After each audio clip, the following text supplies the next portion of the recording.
নমস্কার বন্ধুরা, আমি সৌভিক আর আপনারা দেখছেন আমার চ্যানেল ওয়ান্ডারলাস্ট সৌভিক। আজকে আমরা কথা বলবো পশ্চিমবঙ্গের প্রশাসনিক মানচিত্রের এক বড় পরিবর্তন নিয়ে। রাজ্যের অর্থমন্ত্রী স্বপন দাশগুপ্ত 5টি নতুন জেলা গঠনের ঘোষণা করেছেন: কলকাতা, বসিরহাট, সুন্দরবন, জঙ্গিপুর এবং আরামবাগ। এই ঘোষণার পর থেকেই প্রশ্ন উঠছে, কেন নতুন জেলা তৈরি করা হচ্ছে, কোন কোন পুরনো জেলা ভেঙে এই নতুন জেলা গড়ে উঠবে, আর সবচেয়ে বড় কথা, সাধারণ মানুষের এতে লাভ কি। আজকে আমরা খুব সহজ ভাষায় পুরো বিষয়টা বুঝে নেব। কি ঘোষণা হয়েছে, কোন জেলা কিভাবে গঠিত হবে, কেন এগুলো গুরুত্বপূর্ণ, আর ভবিষ্যতে কি বদলাতে পারে। সরকারের যুক্তি হলো, পশ্চিমবঙ্গের অনেক জেলা এতটাই বড় হয়ে গেছে যে প্রশাসনিক কাজ দ্রুত করা কঠিন হয়ে পড়ছে। জেলা বড় হলে সমস্যা হয় কয়েকটি জায়গায়। জেলা সদর থেকে দূরের ব্লকগুলিতে পরিষেবা পৌঁছাতে দেরি হয়। জমি, স্বাস্থ্য, শিক্ষা, কৃষি, পুলিশ সবকিছুর ওপর চাপ পড়ে। দুর্যোগের সময় দ্রুত সিদ্ধান্ত নেওয়া কঠিন হয়। সীমান্ত, উপকূল বা গ্রামীণ বিশেষ সমস্যাগুলো আলাদা গুরুত্ব পায় না। এই কারণেই সরকার বলছে, ছোট জেলা মানে প্রশাসন আরও কাছে, দ্রুত পরিষেবা আর স্থানীয় সমস্যার জন্য আলাদা নজর। এবার দেখব বন্ধুরা, 5টি নতুন জেলা কোনটা কিভাবে গঠিত হবে। 1. কলকাতা। সবচেয়ে বেশি আলোচনা হচ্ছে কলকাতা নিয়ে, কারণ কলকাতা তো আগেই একটি জেলা, তাহলে আবার নতুন জেলা কেন? এখানে মূল বিষয় হলো, এটি সম্ভবত একটি প্রশাসনিক পুনর্গঠন, অর্থাৎ কলকাতাকে একটি পূর্ণাঙ্গ স্বাধীন নগর জেলা প্রশাসনিক কাঠামো হিসাবে আরও শক্তিশালী করা হতে পারে। মানে শহর প্রশাসন, জেলা প্রশাসন এবং নগর পরিষেবার মধ্যে সমন্বয় আরও স্পষ্ট করার পরিকল্পনা থাকতে পারে। বসিরহাট। উত্তর 24 পরগনা থেকে বসিরহাটকে আলাদা জেলা করার প্রস্তাব এসছে। এই এলাকা সীমান্ত সংলগ্ন, ইছামতি নদীর তীরবর্তী এবং প্রশাসনিকভাবে খুবই গুরুত্বপূর্ণ। বসিরহাট আলাদা জেলা হলে মূল জোর থাকতে পারে সীমান্ত নিরাপত্তা ও নজরদারি, নদী ভাঙন বা বন্যা পরিস্থিতি সামলানো, স্থানীয় রাস্তা, স্বাস্থ্য, শিক্ষা ও ভূমি প্রশাসন দ্রুত করা। 3. সুন্দরবন। দক্ষিণ 24 পরগনা থেকে সুন্দরবনকে আলাদা জেলা করার কথা বলা হয়েছে। এটি খুবই তাৎপর্যপূর্ণ, কারণ সুন্দরবন সাধারণ গ্রামীণ এলাকা নয়, এটি উপকূল, নদী, দ্বীপ, জঙ্গল আর ঘূর্ণিঝড় প্রবণ অঞ্চলের মিশ্র বাস্তবতা।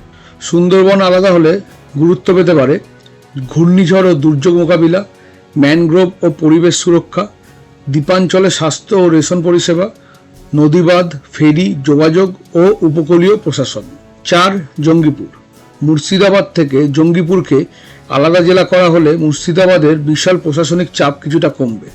মুর্শিদাবাদ খুব বড় এবং জনবহুল জেলা, সেই কারণে জঙ্গিপুর আলাদা হলে স্থানীয় উন্নয়ন, স্বাস্থ্য, কৃষি, শিক্ষা, ভূমি প্রশাসন আরও দ্রুত হতে পারে। 5. আরামবাগ।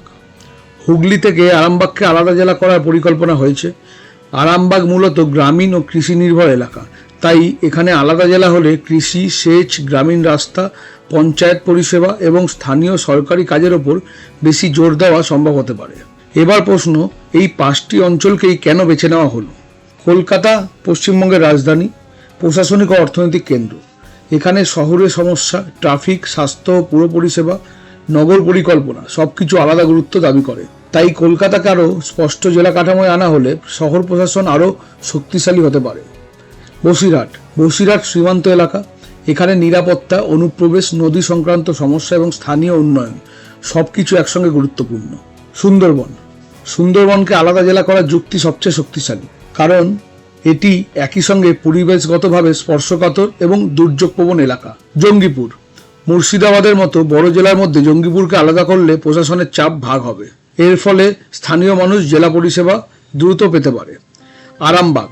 আরামবাগের গ্রামীণ ও কৃষি নির্ভর চরিত্র হুগলির বাকি অংশের থেকে অনেকটাই আলাদা, তাই আলাদা জেলা হলে এখানকার কৃষি, সেচ, গ্রামীণ অবকাঠামো এবং স্থানীয় প্রশাসন বেশি গুরুত্ব পেতে পারে। এবার আসি সবচেয়ে গুরুত্বপূর্ণ অংশে। নতুন জেলা হলে মানুষের আসল সুবিধা কি? 1. সরকারি পরিষেবা আরও কাছে আসতে পারে। জমি, সার্টিফিকেট, জেলা দপ্তর, সামাজিক প্রকল্প, স্বাস্থ্য, শিক্ষা এসবের জন্য জেলা সদর পর্যন্ত যেতে হয়। নতুন জেলা হলে সেই দূরত্ব কমতে পারে। দুর্যোগে দ্রুত প্রশাসনিক সাড়া, বিশেষ করে সুন্দরবন ও বসিরহাটে বন্যা, ঘূর্ণিঝড়, নদী ভাঙন, ত্রাণ ব্যবস্থাপনায় আলাদা জেলা খুব কার্যকর হতে পারে। 3. স্থানীয় সমস্যার জন্য আলাদা বাজেট ও পরিকল্পনা। একটি বড় জেলার মধ্যে ছোট অঞ্চল অনেক সময় পিছিয়ে পড়ে। নতুন জেলা হলে স্থানীয় সমস্যাগুলো যেমন সীমান্ত নিরাপত্তা, কৃষি, উপকূল, নদী ভাঙন আলাদা গুরুত্ব পাবে। 4. প্রশাসনিক চাপ কমবে। মুর্শিদাবাদ, হুগলি, উত্তর 24 পরগনা, দক্ষিণ 24 পরগনার মতো বড় জেলাগুলির ওপরে চাপ কিছুটা কমবে। তবে বন্ধুরা, নতুন জেলা ঘোষণা মানেই সব সমস্যার সমাধান নয়, কয়েকটি বড় চ্যালেঞ্জ থাকছেই। 1. সীমানা নির্ধারণ। কোন ব্লক, কোন থানা, কোন পুরসভা কোন জেলায় যাবে, এটি খুব গুরুত্বপূর্ণ। এখানেই সবচেয়ে বেশি প্রশাসনিক জটিলতা তৈরি হতে পারে। 2. অবকাঠামো।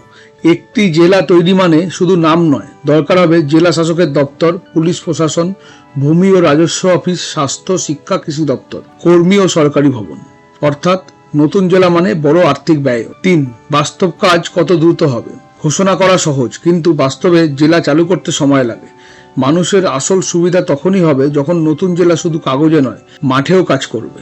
সব মিলিয়ে বন্ধুরা, পশ্চিমবঙ্গে কলকাতা, বসিরহাট, সুন্দরবন, জঙ্গিপুর এবং আরামবাগ এই 5টি নতুন জেলার ঘোষণা নিঃসন্দেহে বড় খবর।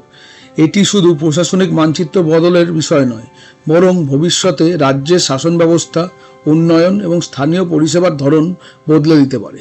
যদি এই পরিকল্পনা ঠিকভাবে বাস্তবায়িত হয়, তাহলে বসিরহাট পেতে পারে সীমান্তভিত্তিক আলাদা প্রশাসনিক জোর, সুন্দরবন পেতে পারে দুর্যোগ ও পরিবেশ কেন্দ্রিক বিশেষ জেলা শাসন, জঙ্গিপুর পেতে পারে মুর্শিদাবাদের চাপ থেকে আলাদা প্রশাসনিক পরিচয়, আরামবাগ পেতে পারে কৃষি নির্ভর উন্নয়নের নতুন সুযোগ, আর কলকাতা পেতে পারে আরও শক্তিশালী নগর জেলা প্রশাসনিক কাঠামো। তবে সবকিছুর উত্তরই লুকিয়ে আছে কয়েকটি বিষয়।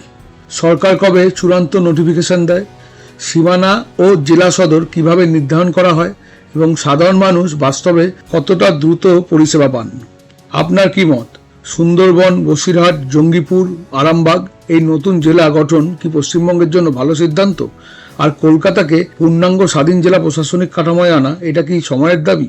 কমেন্টে অবশ্যই জানান। ভিডিওটি ভালো লাগলে লাইক করুন, শেয়ার করুন আর চ্যানেলটি সাবস্ক্রাইব করতে ভুলবেন না। ধন্যবাদ বন্ধুরা।